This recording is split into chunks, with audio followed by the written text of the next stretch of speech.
말씀을 가지고 낙심을 이기는 비결에 그 은혜가 함께하기를 소망합니다.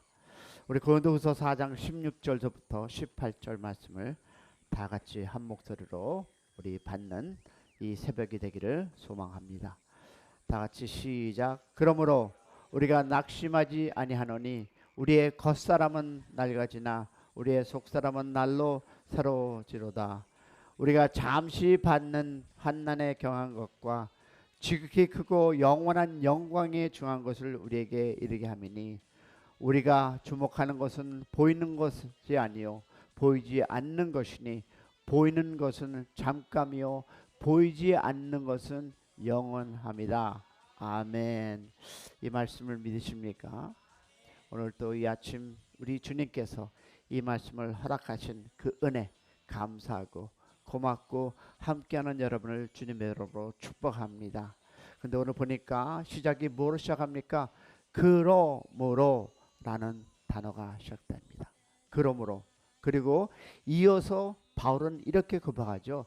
낙심하지 않는다. 그러므로 그러나 낙심하지 않는다. 그렇다면 여러분 저보다 더 오랜 세월을 말씀을 연구하셨지만 저도 20년 성경을 묵상하고 연구하며 깨달은 것은 여러분 그러므로를 만나면 반드시 앞의 내용을 잘 관찰해야 한다는 것입니다. 왜냐하면 그러므로 뒤에는 그 나오는 내용의 원인과 근거가 그러므로 앞에 나오기 때문입니다. 자, 다마색 도상에서 부활하신 주님을 만난 바울은 복음을 전하는 일에 헌신하고 그 결과 바울의 삶은 고난의 연속이었습니다. 아니, 이럴 수가 있습니까? 예수를 만나고 이제 예수 안에서 행복한 삶을 살아야 하고 해야 하는 우리의 인생길에 예수를 만나고 여러분은 혹시 고난의 길을 걸어가고 계십니까? 바울은 헌신했습니다. 이방인들을 위해서 그를 목숨을 다 내놓고 예수 만나서 행복한 것이 아니라 그는 삶의 고난의 연속이 된 것을 볼 수 있습니다. 이 바울의 그 당한 고난은 바울을 충분히 낙심하게 할 수 있었지만 바울은 그러므로 낙심하지 않았다라고 오늘 우리에게 선포하고 있습니다. 그러면 어떻게 바울은 낙심할 수밖에 없는 환경 속에서 낙심하지 않았을까요? 이 질문의 답은 여러분 그러므로 앞의 내용에서 찾아볼 수 있는데 바울은 두 가지를 사실을 알고 그리고 의식하며 삶에 적용하며 그 산 결과 낙심 안 했던 것이었습니다. 그러면 우리에게도 이 같은 원리가 적용돼야 한다고 저는 봅니다. 첫 번째 보니까 바울은 자신이 죽어야 어떻게 돼요? 죽어야 예수님이 드러난다는 사실을 알았습니다. 믿으시면 자신이 죽어야만 예수 그리스도가 드러난다는 사실. 그렇다면 우리도 내가 죽어야 누가? 예수가 드러난다는 사실과 동일하지 않을까요? 그래서 저는 하나님 말씀 고린도후서 4장 16절과 18절 말씀을 다 같이 보겠습니다. 우리가 항상 예수의 죽음을 몸에 짊어지면 예수의 생명이 또한 우리의 몸에 나타나게 하려 함이라. 우리가 살아있는 자가 항상 예수를 위하여 죽음에 넘겨주면 예수의 생명이 또한 우리의 죽을 육체에 나타나게 함이라. 12절 그런즉 사망은 우리 안에 역사하고 생명은 너희 안에 역사하니라. 아멘. 그러면 바울은 자신이 죽음에 넘겨져야 예수의 생명이 나타난 것을 알았습니다. 믿으십니까? 바울은요 자신이 당하는 그 환난을 통해서 자신을 죽음에 넘겼습니다. 발렌티얼입니다. 내가 내 자신을 죽음에 넘겼다는 이 바울의 고백. 그러면 이 고난을 통해서 자신을 죽음에 넘기는 훈련을 하지 않는 사람은 다시 얘기할게요. 여러분과 내가 살아가는 이 인생 속에서 고난을 통해서 자신을 죽음에 넘기는 훈련을 하지 않는 사람은 고난이 올 때에 예수를 드러내는 것이 아니라 자기를 드러냅니다. 할렐루야. 그렇습니다, 여러분. 왜냐하면 두 번째 보니까 바울은 어느 날 하나님 앞에 서야 한다는 것을 알았습니다. 믿으십니까? 어느 날 여러분과 나는 하나님 앞에 섭니다. 맞습니까? 우리가 언젠가 하나님 앞에 선다는 것은 어떻습니까? 두렵고 떨리는 일이며 또한 감사한 일입니다. 아멘. 그러면 오늘 내가 한 일에 대해서 분명 여러분과 나는 하나님으로부터 평가를 받고 보상을 받는 것이기 때문입니다. 아멘. 그런데 바울은 이 사실을 알았기에, 바울은 그 사실을 알았기에 고린도후서 4장 11절에 이렇게 고백합니다. 시작. 주 예수를 다시 살리시니까 예수와 함께 우리도 다시 살리사 너와 함께 그 앞에 서게 하실 줄로 아느라. 아멘.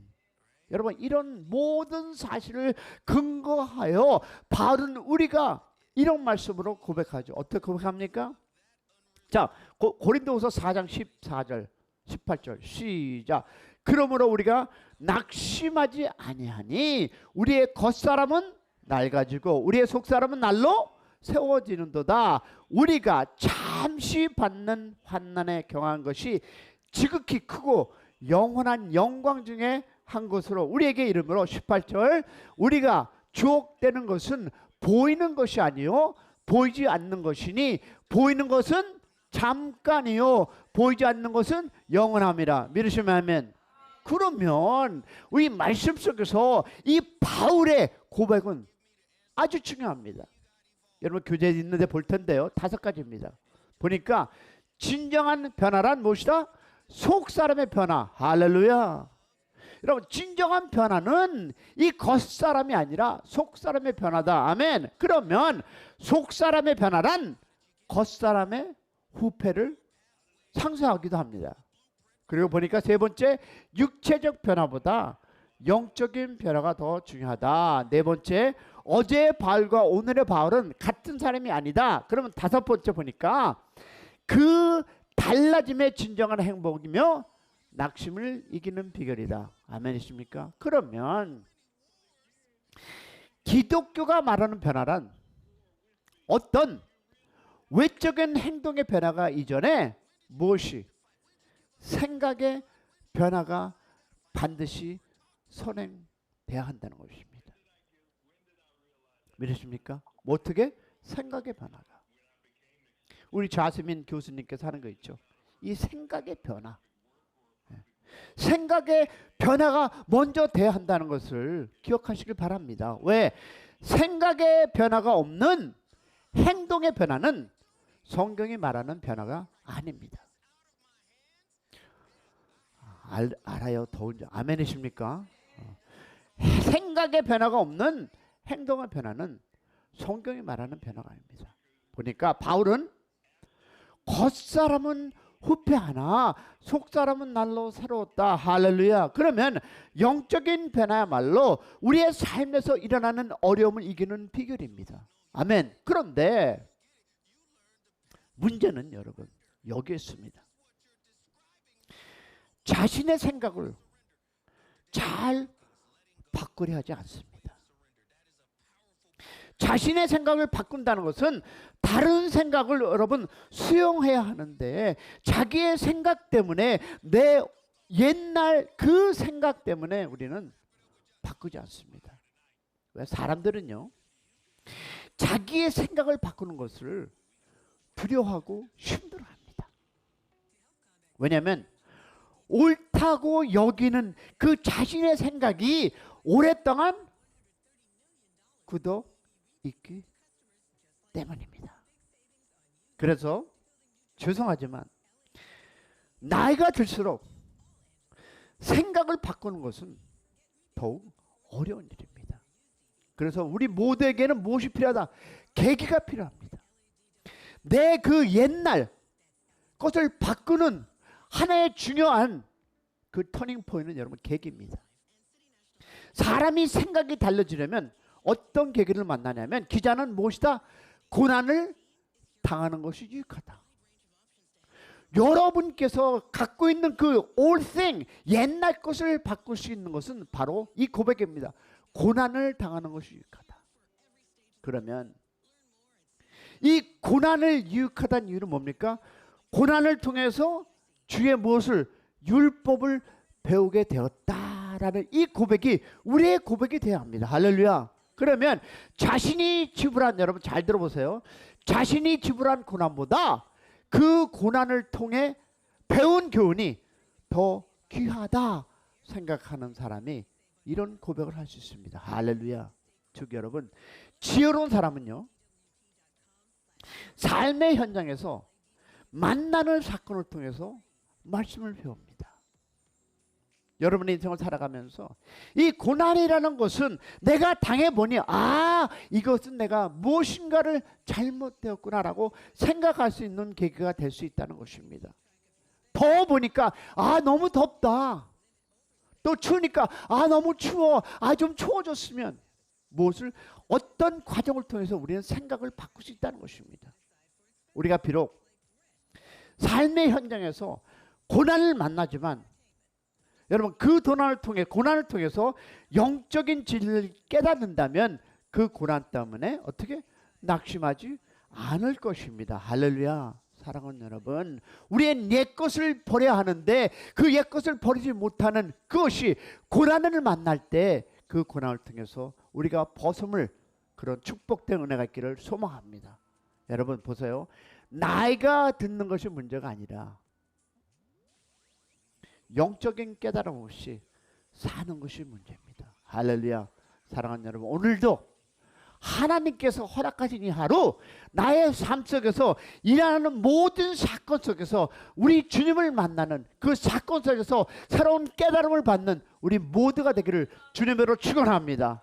오늘 기도할 텐데요, 나에게 다가오는 모든 사건은 분명한 하나님의 뜻과 하나님의 무슨 의미가 있음을 믿으시고 그 삶에 일어나는 그 사건 속에서 우리 주님을 바라보고 기도하는 우리 모두가 되기를 축원합니다. 우리 주여 한번 크게 부르고 나갑니다.